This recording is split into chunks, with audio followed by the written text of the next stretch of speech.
They thought he was just another homeless man, just another face to push around, humiliate, and make disappear.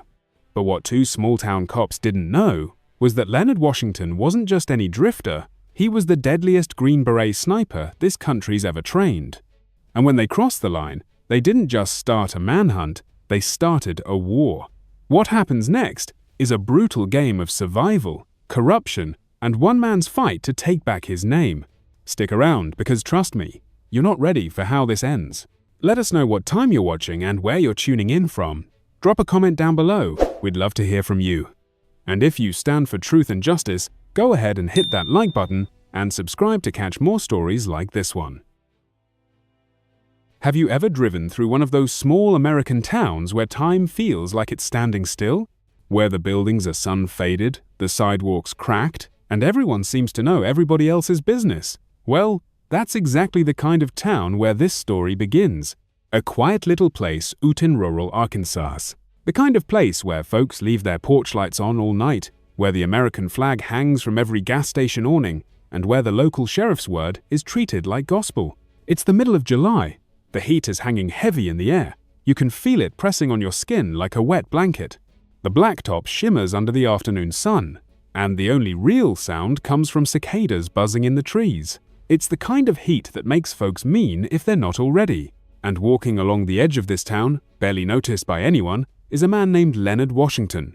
Most folks around here just call him that old homeless man, if they even call him anything at all. What they don't know, and what they've never cared enough to ask, is that Leonard, or Leo as he used to be called, isn't just some drifter. He's a veteran, a real one of the best to ever serve. Back in his prime, Leonard was part of one of the most elite sniper units in US military history. A Green Beret, a ghost on the battlefield. But those were other days, other lives. Now, he looks like nothing more than a worn-out shadow of that soldier.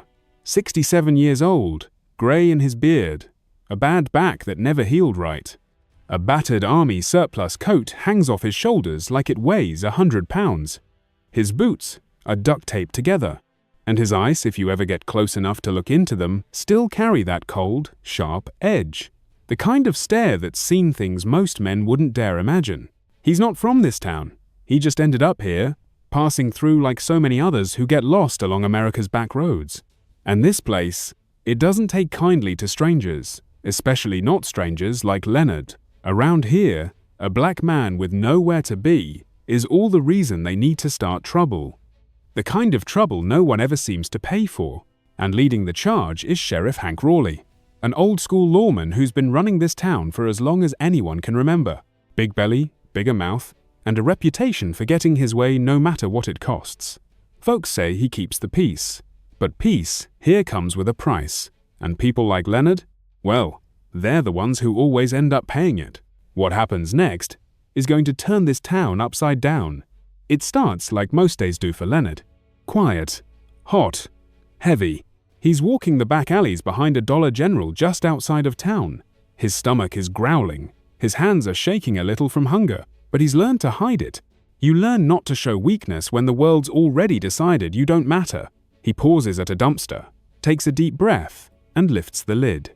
The smell hits him: first spoiled milk, rotting bread, yesterday's fried chicken bones. But it doesn't stop him. He's been through worse. You'd be surprised what a man learns to stomach when life's beaten him long enough. He digs through the trash with calloused fingers, finds a bruised apple, a half-eaten sandwich still in the wrapper. He studies it carefully like a soldier checking his gear. Then he tucks it away into a torn plastic bag. Another meal, another day. But Leonard's not alone. He never really is. Sitting just beyond the edge of that parking lot, a sheriff's cruiser idles in the shade. Sheriff Hank Rawley's behind the wheel, his face hidden behind a pair of mirrored sunglasses. He's been watching Leonard for weeks now. Not because Leonard's done anything wrong, but because in Rawley's mind, Leonard's very existence is reason enough. See, Rawley doesn't like outsiders. Never has. And he especially doesn't like seeing a black man hanging around his town, even if that man's done nothing but try to survive. Rawley leans over, spits tobacco into an old coffee cup, and opens his door with a heavy sigh. Time to remind him where he stands, he mutters. A second cruiser pulls in right behind him. Out steps Deputy Travis Cole, tall, lanky, and mean as a rattlesnake. He follows Rawley with that slow, swaggering walk that men like him seem to practice in the mirror. They walk across the parking lot together like they own the place, boots crunching on broken glass. Leonard doesn't turn around. He knows that sound. He knows it way too well. He keeps his hands where they can see them. That's the rule if you want to stay alive in places like this. "Well, look what we got here," Rawley says loud enough for anyone nearby to hear. "Scavenging again, huh?" Leonard doesn't answer. He just straightens up slow and steady, his 6'2" frame towering over them both. But Rawley doesn't flinch, not even a little. He just smirks and steps closer, crowding Leonard's space. "Let me guess," Rawley sneers. "Looking for something you didn't turn, ain't that right, boy?" Leonard's jaw tightens. His fists curl just a little, but he doesn't swing. He's seen how this plays out. The law always wins when no one's watching. Travis steps in next, snatching the plastic bag right out of Leonard's hands. The sandwich falls to the ground. Travis dumps the contents at Leonard's feet like it's nothing but garbage. A photo slips out. A small, worn picture of a smiling young woman standing next to a much younger Leonard in uniform, his sister. The only family he had left before she died in a hit-and-run no one ever bothered to investigate.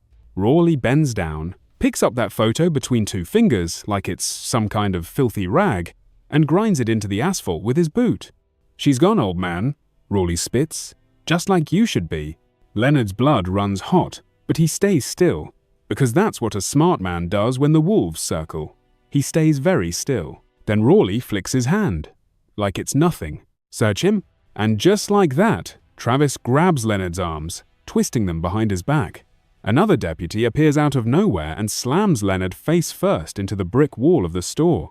His cheek scrapes the rough surface. Blood smears the brick. They kick his legs out from under him. He doesn't resist. He can't resist. That's all the excuse they need to put him in the ground. And then, the real setup happens. Rawley pulls a small plastic baggie out of his pocket. White powder. The kind that ruins lives. The kind that gets people locked up for years. He tosses it on the ground, right next to Leonard's busted sandwich. "Well, would you look at that?" Rawley announces loud enough for a clerk inside to hear. "Looks like we got ourselves a druggie." The deputies laugh like it's the funniest thing they've seen all week. Leonard grits his teeth. He knows this isn't about drugs. It never was. It's about control. It's about humiliation. And Rawley's about to get what he's really after, putting Leonard in cuffs, parading him through town like a prize. They yank Leonard off the wall, slam cold steel cuffs around his wrists, and shove him into the back of the cruiser. The door slams shut. Rawley leans in through the window, chewing on that toothpick like he's already won. "You're done here, boy," Rawley whispers. "You should have kept walking." The cruiser pulls away, leaving nothing behind but a crumpled photo in the dirt. But what Rawley doesn't know, what no one in this town knows, is that Leonard Washington isn't done. Not even close. He's just getting started.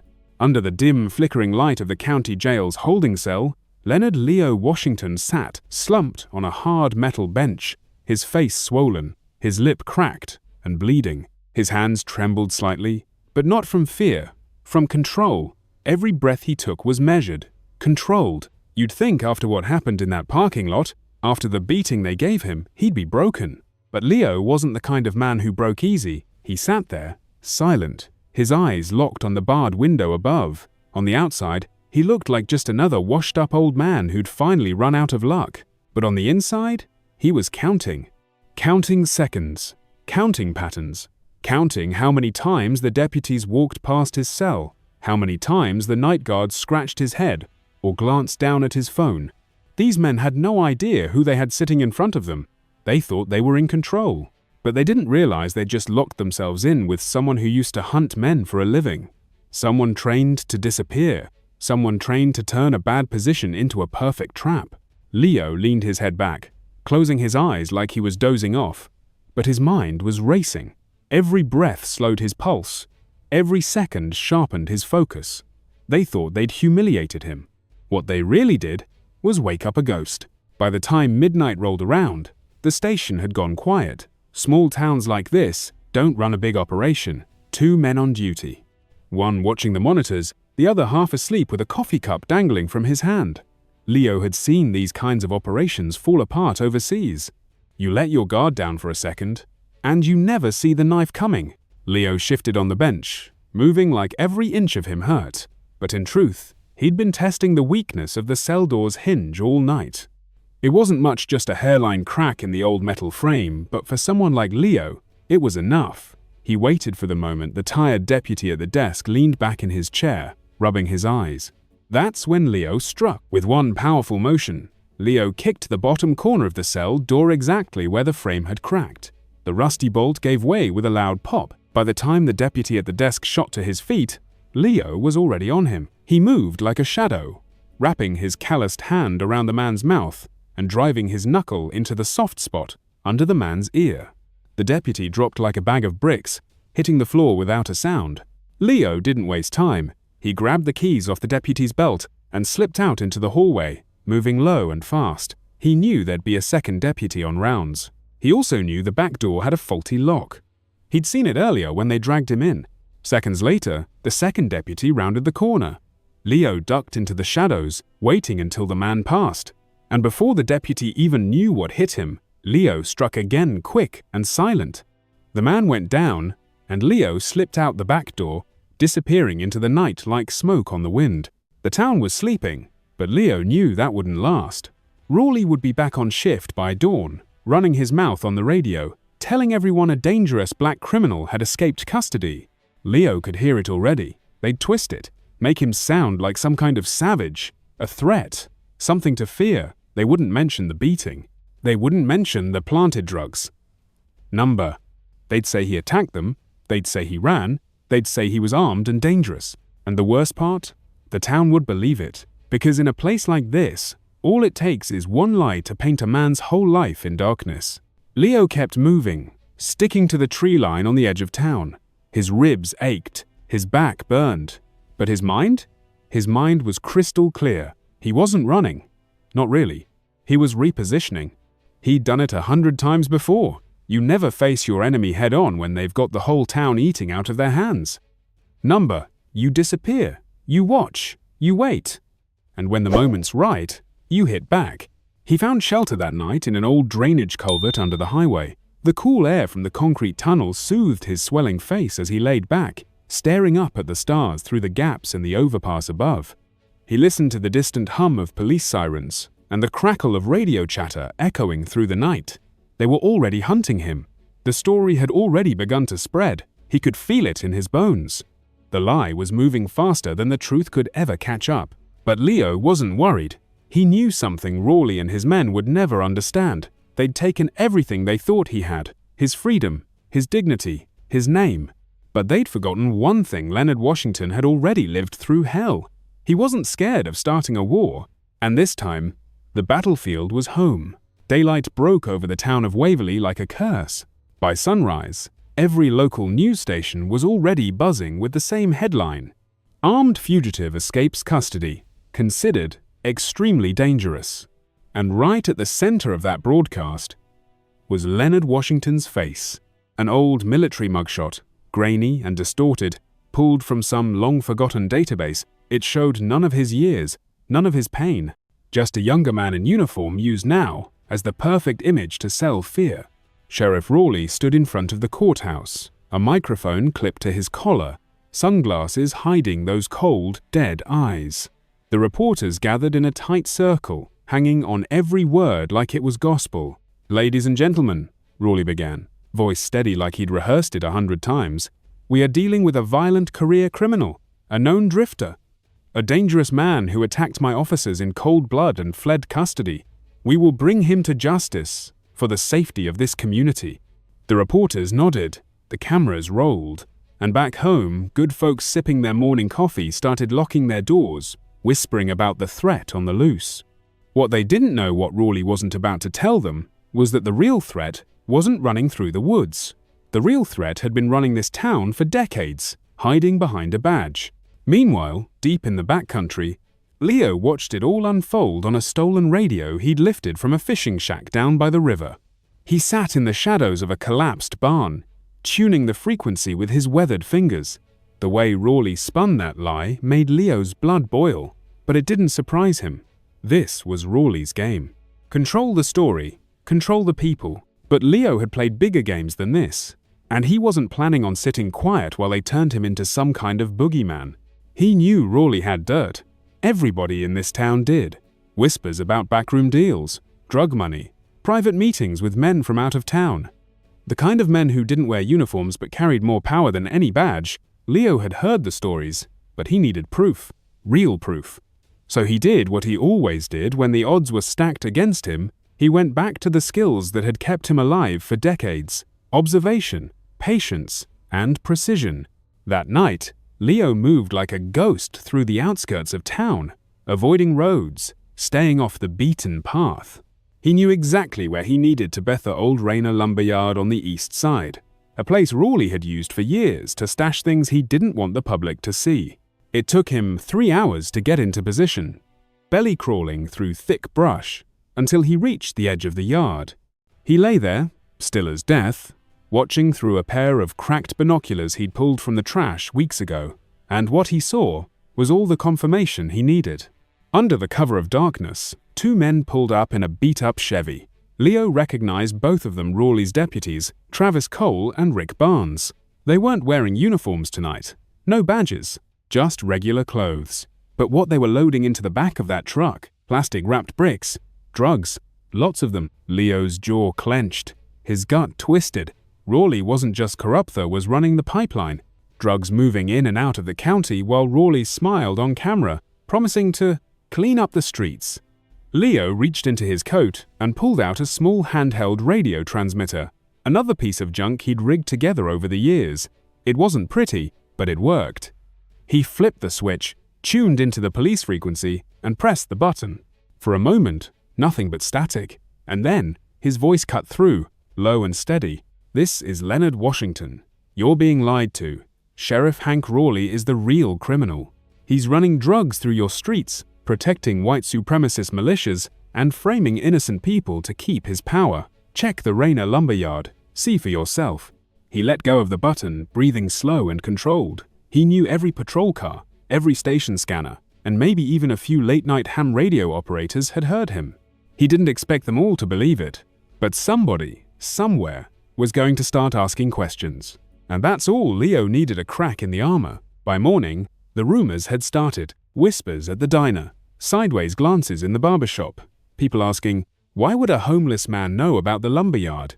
Why would a fugitive dare to call in on a police channel if he wasn't telling the truth? Leo listened from the shadows as Rawley doubled down on his lies, calling him a hacker, claiming the message was fake, but the doubt had already been planted. The seed was growing, and for the first time since this nightmare began, Leo felt the shift. He wasn't just a hunted man anymore. He was a man with the whole town's attention. And Sheriff Rawley? He knew it too. The real hunt had finally begun. The tension in Waverly reached its breaking point just 3 days after Leo's message hit the police radios. What started as whispers in coffee shops and murmurs on front porches had begun to swell into something bigger. The old-timers in town, the ones who'd known Rawley since high school, started to notice the cracks, the late-night patrols, the unmarked trucks. The way Rawley's boys seemed more nervous than usual. And Rawley? He knew he was losing his grip. He knew the tide was shifting. The only thing worse than a man with nothing to lose is a man who's starting to wake up the town you've controlled for decades. So, Rawley did what bullies always do when they feel the walls closing in. He hit back. And this time, he made it personal. It happened just after midnight. Nina Washington, Leo's 17-year-old granddaughter, was asleep in her room on the west side of town. She lived with her mother, working part-time at the diner after school, trying to keep her head down just like her mum had taught her. She hadn't heard from her granddad in months, not since he drifted out of state, chasing whatever ghosts he carried.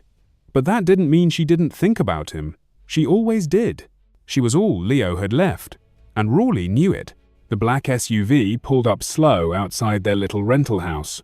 No sirens, no lights, just the hum of the engine cutting through the silence. 4 men climbed out, all wearing sheriff's department jackets. None of them knocked. They didn't have to.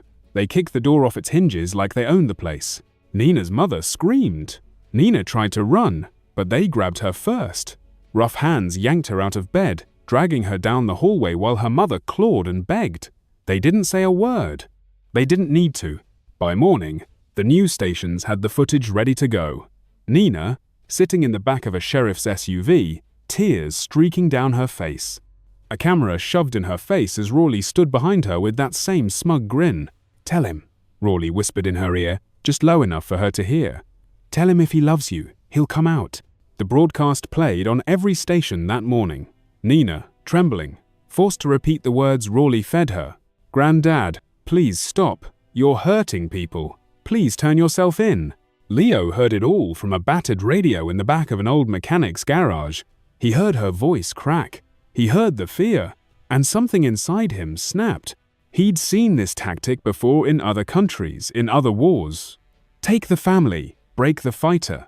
It wasn't new, but hearing it in her voice, that made it real, in a way nothing else had. He stood up slow, his fists clenched, so tight, his knuckles turned white. He could feel every mile between him and her. Every second that passed felt like a knife twisting deeper into his gut. He knew what Rawley was doing, and it was working. The whole town watched that broadcast. People started to turn again. "See," they said, "even his own family wants him to stop." Nobody questioned the way she looked terrified. Nobody noticed how stiff she sat, how forced her words sounded. They just heard what they wanted to hear. The boogeyman had gone too far, and now even his blood wanted him caged. Leo paced that garage all night. Every instinct told him to run toward that sheriff's office and burn the place to the ground. But he knew better. If he walked in now, it'd be over. They'd parade him through town in chains, call it justice, and Nina would still be a pawn in their game. He needed to outthink them. He needed to outplay them. By dawn, he had a plan. It wasn't clean. It wasn't safe. But it was the only shot he had to get her back. He slipped out of the garage and made his way north toward the old sawmill on the edge of town. It was a place folks whispered about but never dared get close to. Everyone knew it was where Rawley's boys met with the Sons of the South, that backwoods militia that had been growing bolder every year.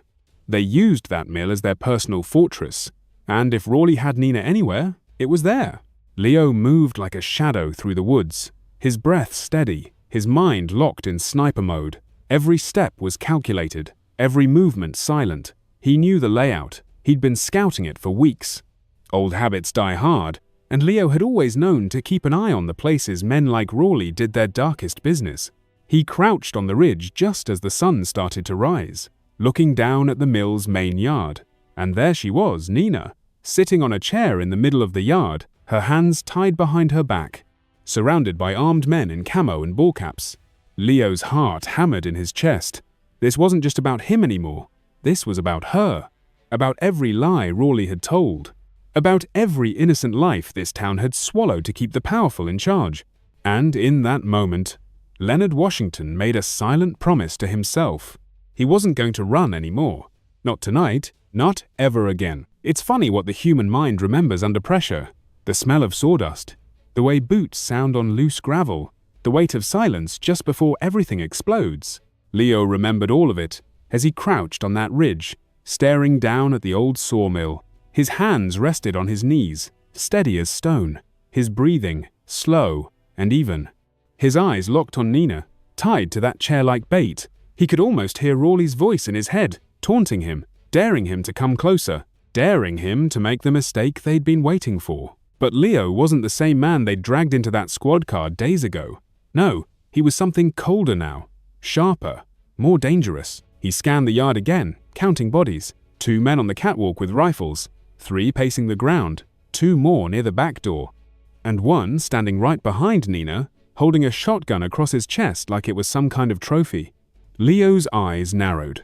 7 men, all armed, all waiting, but they'd made one mistake. They'd forgotten what it meant to back a man into a corner with nothing left to lose. Leo slipped a homemade knife from his booter piece of sharpened rebar wrapped in cloth. Crude, but lethal. He reached into his coat pocket and pulled out a small glass bottle, filled with gasoline and sealed with a rag. He'd pieced it together from scraps in that old garage. The kind of tool you don't use unless you're ready to start a fire no one can put out. He moved like a shadow, circling the yard, staying low in the tree line. Every step brought him closer to the back of the mill where the ground sloped down into a drainage ditch. That's where he waited, heart pounding in rhythm with Nina's shallow breaths. He could see it in her face. Even from a distance she was scared. But she wasn't broken. Not yet. And Leo wasn't about to let them finish what they started. He reached into his pocket, pulled out an old Zippo lighter, and flicked it to life. The flame danced for a heartbeat before he touched it to the rag. The bottle flared to life in his hand. He stood up slow, just enough for the nearest guard to catch movement out of the corner of his eye. And then Leo threw. The Molotov hit the side of the mill with a burst of fire and smoke. The guards shouted, scrambling to respond. 2 ran toward the flames, guns raised. Another turned toward the trees. But it was already too late. Leo was moving. He burst from the ditch like a storm, charging the first man in his path. The rebar blade flashed in the dim light, slicing across the man's throat before he could even raise his rifle. The second man spun to fire, but Leo was faster, ripping the rifle from the first man's hands and slamming the butt into the second's jaw, dropping him to the ground with a crack of bone. Chaos erupted in the yard. Bullets sliced through the air. Shouts echoed off the tin walls. But Leo kept moving, ducking low, zigzagging between stacks of old lumber. He could feel the heat of the fire spreading behind him, could smell the panic rolling off Rawley's men. He reached the catwalk ladder, grabbed the bottom rung, and hauled himself up with every ounce of strength he had left. His ribs screamed in protest. His leg threatened to buckle. But Leo pushed through the pain. He reached the top just as one of the riflemen spotted him. The man swung his barrel around, but Leo lunged, driving his shoulder into the man's chest, sending both of them crashing down onto the catwalk. The rifle clattered to the ground. Leo was on him in a heartbeat, fists slamming into the man's face until he stopped moving. The second guard fired a shot that missed by inches, sending splinters flying. Leo rolled, grabbed the downed rifle, and fired back one shot, clean and brutal. The man dropped like a sack of bricks. And then, silence. Leo stood, chest heaving, staring down at the yard below. Only 2 men left, one by the burning wall, and the other standing right behind Nina. The bastard was using her like a shield now, shotgun pressed to her shoulder, eyes scanning the yard. Leo moved slow, staying in the shadows of the catwalk. He knew this shot. He'd taken it 100 times before, but never like this, never with someone he loved standing in the crosshairs. He exhaled, steadying his heart, and then he fired.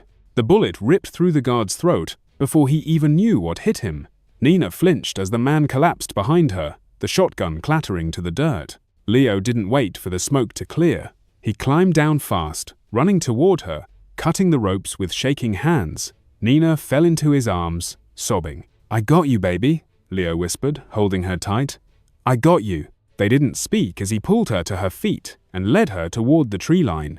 The fire was spreading fast now, flames licking up the old walls of the mill. Sirens wailed in the distance. More were coming. Leo knew they had seconds, maybe less. But for the first time in days, he felt hope. Real hope. Nina was safe, and as long as he had breath left in his body, he wasn't letting her go again.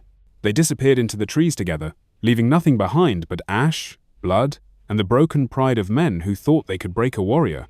The fire at the mill burned long into the night, lighting up the Arkansas sky like a warning shot heard for miles.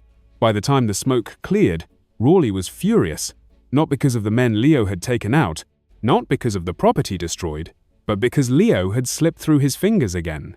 And this time, he didn't just escape. He humiliated Rawley right in front of his own people. And now, Leo had Nina back. That's when Rawley stopped playing games. By morning, Rawley stood on the steps of City Hall, flanked by deputies and state troopers. The cameras were rolling again, microphones shoved in his face. But this time, there was no long speech, no fake concern in his voice. This time, his words were sharp, direct, deadly, effective immediately. He announced, "Waverly is under martial law. No one comes in, no one gets out. You shelter in place, or you'll answer to me." Folks who had spent years cheering for Rawley suddenly felt the chill of those words. This wasn't about safety anymore. This was control. This was a chokehold. Roadblocks went up on every highway. Patrol cars lined every back road. Armed troopers stood on street corners, scanning every face, every license plate, looking for one man, Leo Washington. Leo and Nina watched it all unfold from a burned-out shed on the outskirts of town. They'd barely caught their breath after the mill. Nina's wrists were raw, her face pale, but her eyes were full of fight. Leo knew the clock was ticking. They couldn't hide forever. Raleigh had turned the whole county into a hunting ground. It wasn't just cops anymore. It wasn't just deputies. Raleigh had called in a private security outfit, Blackthorn Tacticala mercenary group Leo had only heard about in whispered stories from other vets. Men who didn't wear badges, men who didn't answer to any law, but a paycheck. They rolled into town that afternoon in black trucks with blacked-out windows. No sirens, no markings, but every one of them carried military-grade rifles, tactical armor, and helmets. They moved like soldiers. They hunted like wolves. Nina squeezed Leo's arm when she saw them on the news. "Who are they?" she whispered. Leo stared at the screen, jaw tight. "They're worse than cops," he muttered. "They're bought and paid for. No rules, no oversight. They're here to finish this." And Raleigh wasn't wasting any time. Blackthorn set up checkpoints around schools, churches, even the homeless camp where Leo used to sleep.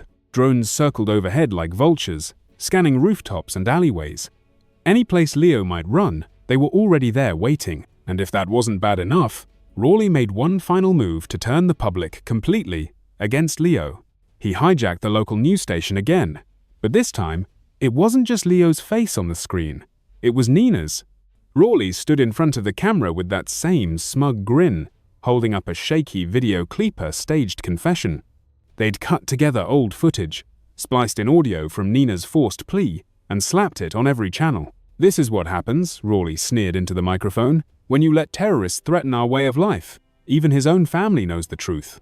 The screen cut to black, leaving a town full of people scared, angry, and ready to believe any lie that made them feel safe again. Leo turned off the television, his hands shaking not from fear, but from rage. Nina sat across from him, tears in her eyes. She didn't say a word. She didn't have to. Leo already knew what they had to do, because this wasn't just survival anymore. This was war. Leo knew there wasn't going to be a clean way out of this. Not now. Not after what Raleigh had done. Nina's face was all over the news again, spliced together to make it sound like she'd turned against him. And the whole town? Well, they were eating it up like Sunday morning gospel. But Leo wasn't interested in changing anyone's mind anymore. That ship had sailed. All that mattered now was finishing this on his terms. So he turned his attention to the one thing Raleigh cared about more than his badge: money. See, for all Raleigh's chest-thumping about protecting the town, Leo knew better. Raleigh didn't build his little kingdom on justice. He built it on backroom deals and dirty cash. And word on the street was that cash was sitting in a warehouse just outside town limits, a place Raleigh used as a shipping company. But everyone who'd been around long enough knew it was nothing more than a front.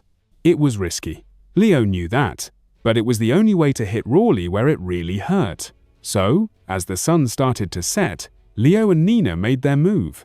The warehouse sat at the edge of an old industrial park, surrounded by chain-link fencing and rusted-out equipment. From a distance, it looked abandoned. But Leo knew better.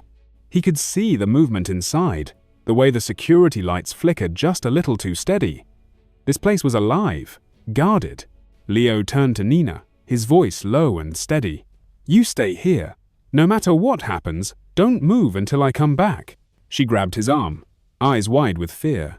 "But what if you—" "I'm coming back," Leo cut her off, squeezing her hand. "I promise."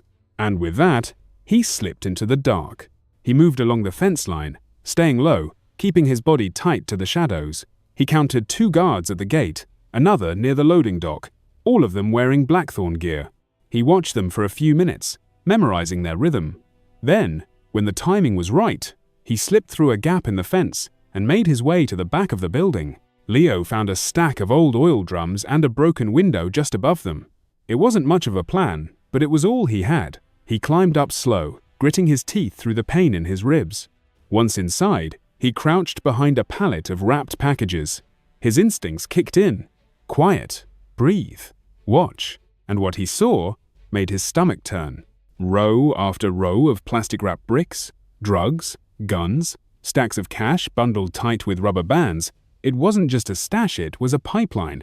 Raleigh's whole operation sitting right there in the open. Leo knew he couldn't take it all down alone. but he could light a fire big enough for the whole town to see. He grabbed a canister of fuel sitting near the back wall, splashed it across the crates, and pulled that old Zippo from his pocket. He flicked it once, twice. The flame caught. The fire spread fast. By the time the first guard smelled the smoke, it was too late. The flames roared to life, swallowing the crates whole.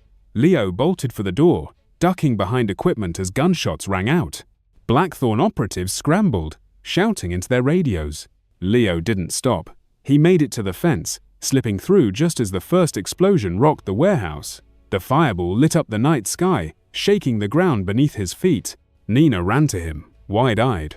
"What did you do?" Leo didn't answer right away. He just watched the flames climb higher, licking the stars like they were trying to tear down heaven itself.